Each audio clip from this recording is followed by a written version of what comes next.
Менопауза – это не болезнь и не конец вашей женской жизни. Это переход в шахматный эндшпиль. Ваши главные фигуры, эстрогены, ушли с доски, оставив без защиты плотность костей, тонус мышц и упругость кожи. Теперь ваш ход. От выбранной стратегии зависит, сохраните ли вы свою внешнюю форму и внутренний ресурс или столкнетесь с резкой потерей физических позиций. Ваша продуктовая корзина сегодня – это серия точных ходов, которые либо обеспечивают вашу устойчивость на десятилетия вперед, позволяя оставаться в игре, либо ведут к поражению. Здравствуйте, меня зовут Ирина, мне 60 лет, и я совсем не готова удалиться с доски и признать свой проигрыш возрасту. Я еще поиграю. За 7 месяцев я сбросила 9 лишних килограммов и к купальному сезону намерена избавиться от оставшихся 4, не потеряв энергичности и внешней привлекательности, присущей нам, дамам возраста осознанной красоты. Я уже заказала себе новый купальник на 2 размера меньше. Прежде чем мы с вами пойдем в магазин, чтобы выбрать продукты и разложить их на тарелке, посмотрим, что происходит, когда эстрогены уходят с доски, иначе выбор будет непонятен. Эстрадиол падает, и метаболизм замедляется. Мы меньше двигаемся, мозг получает сигнал. Кости и мышцы мало используются, не будем тратить на них драгоценные стройматериалы. Наоборот, сбросим самую тяжелую массу. Это выглядит для организма более выгодным, чем трогать жировые запасы, потому что жир – это запас топлива на крайний случай. Резерв энергии, который организм старается сохранить, особенно в стрессовой и гормонально нестабильной ситуации, такой, как менопаузальный переход. Поэтому жир уходит медленнее, а мышцы и кости тают быстрее. Вполне же логично использовать то, что больше не нужно, ради того, чтобы отремонтировать то, без чего невозможно выжить. Ферменты, гормоны, иммунные молекулы, белки печени, кишечника, мозга, кожи. Но мы же с вами пускаем старую одежду на заплатки. Аминокислоты, добытые из мышц и костей, идут на это, а еще на необходимую жизненно важным органам энергию, если ее недостаточно поступает извне. Поэтому очень низкокалорийные, низкоуглеводные диеты в этот период – крайне неудачная идея. Результат такого хода – боль в суставах, упадок сил, риск переломов и та самая потеря внешней формы, чего мы не хотим. А силовые тренировки, белок в еде, сбалансированная тарелка и активность говорят организму. Мышцы и кости нужны, не ломать. И тогда при разумном дефиците он начнет в первую очередь щипать жировые запасы. Прежде всего, мы кладем в корзину белок. Но будьте осторожны, не все, что выглядит белком, им является. Давайте отделим зерна от плевел, белок от других макроэлементов, маскирующихся под белок. Белок мы можем взять из мяса, птицы, рыбы, молочных продуктов или запастись растительным белком. В любом продукте содержится минимум 2 макроэлемента, а иногда и все 3. И относим мы их к белкам, жирам или углеводам по тому элементу, которого в продукте больше. Поэтому для нас прежде всего интересен белок из мясных и рыбных продуктов, затем из молочных, а вот растительный белок сопровождается большим количеством углеводов или жиров. И содержание его в растениях намного меньше, а аминокислотный профиль беднее. Поэтому бобовые и орехи, как источник протеина для мясоедов, мы рассматриваем в последнюю очередь. Кладем в корзину жирную рыбу как минимум 2 раза в неделю, хотя и не жирная тоже хорошо. Морепродукты, постное мясо, яйца, творог, сыр и высокопротеиновый греческий йогурт. Это все прекрасные источники белка. А вот колбаса, сосиски, паштеты, котлеты из кулинарии и даже жирная свинина белком для нас не является. Это прежде всего источники животных жиров. В беконе жира в 2-3 раза больше, чем белка. Ориентир потребления белка, подтвержденный наукой для нашего возраста, это 1,2–1,6 грамм чистого белка на килограмм нашего веса. Чем вы активнее и больше тренируетесь, тем больше белка вам нужно. Исследования показывают, что относительно здоровым людям повышенное, но не чрезмерное, конечно, количество белка не вредит. А женщинам в менопаузе с саркопенией очень полезно. Избыток белка может навредить людям, у которых диагностированы тяжелые заболевания почек. Вот им надо обязательно согласовывать норму белка с врачом. Таким образом, если ваш вес 70 килограммов, то вам нужно съедать от 84 до 112 граммов белка в сутки. Но 100 грамм белка не равно 100 граммам мяса. В 100 граммах вареной курицы 30 граммов белка, приготовленной рыбы 22–25 граммов. 2 яйца дадут вам 12-14 граммов белка, а 200 грамм греческого йогурта – 20 грамм. Если вы уже потерялись во всех этих цифрах, не спешите раздражаться. Есть 2 очень простых способа не промахнуться с пропорциями. Чтобы не превращать жизнь в бесконечные взвешивания и расчеты, используйте свою руку в качестве измерительного инструмента. Ваша порция белкового продукта в каждый основной прием пищи должна быть минимум размером с вашу ладонь без пальцев, вот столько. А можно и еще проще. В небольшой тарелке 22-26 сантиметров диаметром. Этот объем должен занимать четверть пространства. Сделав 3 таких хода в день, завтрак, обед и ужин, вы обеспечите организму необходимую белковую базу. Поставьте лайк. Это сигнал для алгоритмов YouTube продвигать видео. Белок в каждый основной прием пищи для женщин в менопаузе не причуда диетологов. По молодости лет можно было распределять белок неравномерно. Сегодня наемся одними углеводами, завтра догоню стейком. Молодые мышцы очень чутко реагируют на поступающий в организм белок. У меня и сейчас бывают дни, когда я ем меньше белка и больше овощей и круп. И дни, когда наоборот. Но при всей моей нелюбви к скрупулезным подсчетам и сложным отношениям с едой, я вынуждена признать, я делаю неправильно. Рандомизированные контролируемые исследования показали, что с возрастом наши мышцы становятся более ленивыми и хуже усваивают стройматериалы. Это называется анаболическая резистентность. Синтез мышечного белка – это короткий процесс – 2-4 часа после еды. Пропустили окно, мышцы остались голодными. Поэтому им нужен равномерный толчок утром, в обед и вечером. Конечно, не нужно доводить все до абсурда и зарабатывать пищевой невроз, если вы однажды позавтракали просто круассаном. Увеличение белка в следующий прием пищи частично поможет, но не полностью компенсирует пропущенное окно. Поэтому равномерность в нашем возрасте – лучшая стратегия.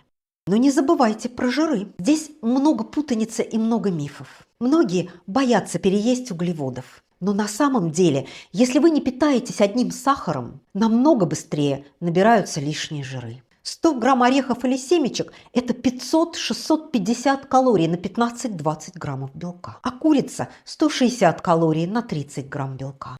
Наша тарелка, если мы хотим получить пользу и не поправиться, это всегда балансирование и компромисс.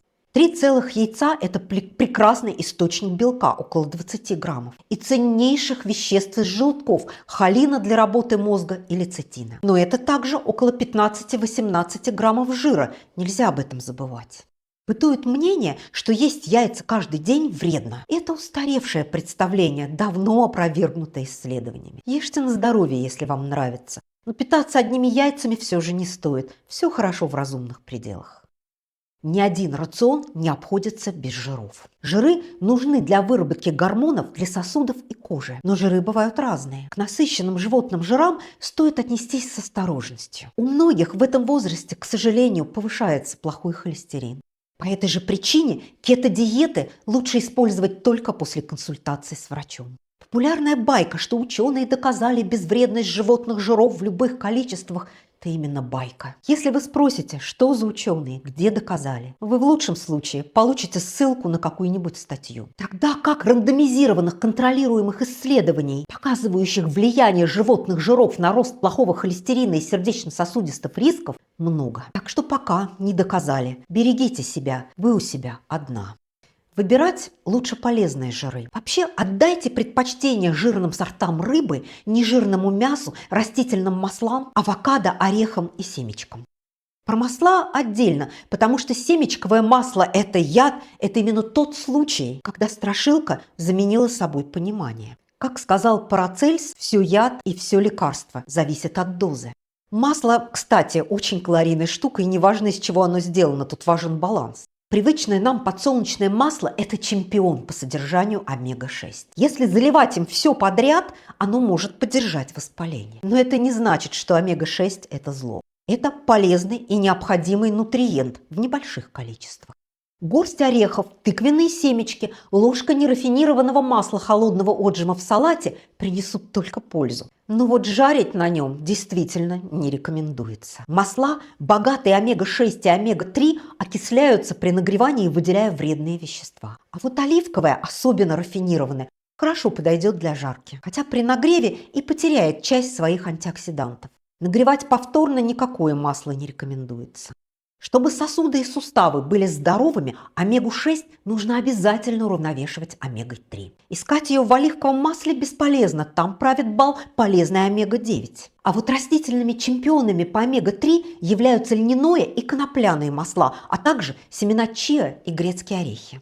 Тыквенное масло содержит омега-6 и омега-9 и богато различными витаминами, цинком, витаминами А и Е, железом и антиоксидантами. Отличный вариант для заправки салатов. Но омега-3 в растениях – это не то же самое, что омега-3 в рыбе. Из рыбы усваивается лучше. Нашему организму нужно и то, и другое. Главное – разнообразие и правильный баланс. В небольших количествах качественные масла холодного отжима – это бустер для ваших гормонов, сосудов и кожи. Поделитесь в комментариях, на каком масле вы обычно жарите. Складываем в корзину разные полезные жиры. Но не увлекайтесь. Мы хотим получить необходимые микроэлементы, а не набрать лишние килограммы. Измерить количество жирного продукта можно с помощью вашего большого пальца руки. Вот так. Если в вашей тарелке уже есть жирная рыба, мясо и салат с маслом и семечками, то не стоит догонять дополнительными жирами. И вот мы подошли к секции углеводов. Прежде всего, в нашей полезной корзине нас интересуют, конечно же, сложные углеводы. Тот элемент, которого подавляющее большинство людей хронически не добирает. Это клетчатка. Рекомендуется съедать 25-30 грамм клетчатки в день. Большинство из нас съедает в 2-3 раза меньше. А клетчатка нам с вами очень нужна. Клетчатка бывает двух видов – растворимая и нерастворимая. Они работают по-разному, и обе нашему организму необходимы, особенно в менопаузу. Растворимая клетчатка впитывает воду и желудочный сок, превращаясь внутри нас в густой вязкий гель. Этот гель замедляет всасывание углеводов из пищи в кровь, предотвращая резкие скачки глюкозы и инсулина. Для женщин 40+, когда чувствительность тканей к инсулину может понизиться, это важный фактор профилактики инсулинорезистентности и диабета второго типа. Кроме того, растворимая клетчатка надолго продлевает чувство сытости, помогая нам не переедать. А когда этот гель доходит до толстого кишечника, он ферментируется, то есть съедается нашими полезными бактериями. В благодарность за правильную еду бактерии вырабатывают особые защитные вещества, природные противовоспалительные. Они всасываются в кровь, помогают снизить возрастное системное воспаление и укрепляют иммунитет. Главные источники растворимой клетчатки – это мякоть фруктов и ягод, богатых пектином, а также овсянка, ячмень, бобовые, семена чиа и льна. Особенно богаты такой клетчаткой овсяные отруби. Их очень удобно добавлять в обычные каши в конце приготовления, замешивать в котлеты или блинчики. Это настоящий суперфуд. Ну и приятный бонус. Всего одна полноценная порция овсяной каши долгого приготовления или перловки в день работает как дополнительная поддержка для сосудов и помогает снижать плохой холестерин. Это доказано десятками слепых клинических исследований. Но помните главное правило. Растворимая клетчатка работает только в связке с жидкостью. Так что не забывайте пить достаточно воды. Складываем в корзину фасоль, чечевицу, нут, свеклу, морковку, груши, яблоки и ягоды. Можно замороженные. Смородина с вашей дачи – прекрасный источник пектина. И не забудьте про бананы. В них содержатся оба вида клетчатки, но есть их лучше зеленоватыми. Там есть резистентный крахмал, работающий как клетчатка, и меньше сахара, и еще калий. Подпишитесь на канал и нажмите колокольчик, чтобы не пропустить полезные видео о здоровье и питании в менопаузу. Нерастворимая клетчатка – это дворник для нашего кишечника. Она не растворяется в воде, не образует гелий и проходит через весь ЖКТ практически в неизменном виде, работая как щетка. Она нам очень нужна для усиления перистальтики, профилактики запоров, частая проблема в менопаузе, и, внимание, снижения риска колоректального рака. Нерастворимая клетчатка содержится в отрубях, цельнозерновых крупах, орехах, семечках, зелени, овощах, а также кожуре овощей и фруктов. Не чистите их, если возможно. Складываем в корзину различные виды капусты, баклажаны, кабачки, перец, горох и сельдерей. Не ограничивайтесь огурцами и помидорами. Клетчатки в них очень мало. Но помидоры – прекрасный антиоксидант, источник витамина С и калия, а огурцы очень хороши в жару. И ни в коем случае не забываем про разнообразную зелень. В ней содержится не только клетчатка, но и множество совершенно необходимых нам микроэлементов. Прелесть в том, что зелени можно положить много, не считая никакие калории. Ее можно добавлять в каждый прием пищи. Не ограничивайтесь петрушкой и укропом. Шпинат, руккола, кинза, листья сельдерея, латук и прочие салаты – это витаминная кладовая на вашей кухне. В овощах и зелени нужно разнообразие, потому что в них разные микроэлементы. Есть рекомендация – ешьте радугу. То есть кладите в корзину разноцветные овощи, фрукты и зелень. Высчитывать с калькулятором разные виды клетчатки не нужно. Еда не должна превращаться в утомительную работу. В день вам нужно съедать 1-2 порции цельнозерновых круп или бобовых, столько, сколько может уместиться в вашу горсть. Не меньше 3 порций разных овощей и зелени, порция примерно равна вашему кулаку. И 2 средних фрукта. Ягоды можно добавлять на глазок. Поделитесь этим видео с вашими подругами, которые тоже проходят сейчас этот непростой этап. Для того, чтобы сбросить лишние килограммы, проще всего пользоваться правилом гарвардской тарелки. Каждый основной прием пищи, четверть вашей небольшой тарелки, должен составлять белок. Еще четверть – цельнозерновые крупы или бобовые. И ровно половину – овощи, зелень и фрукты. И есть надо только то, что уместилось на тарелке.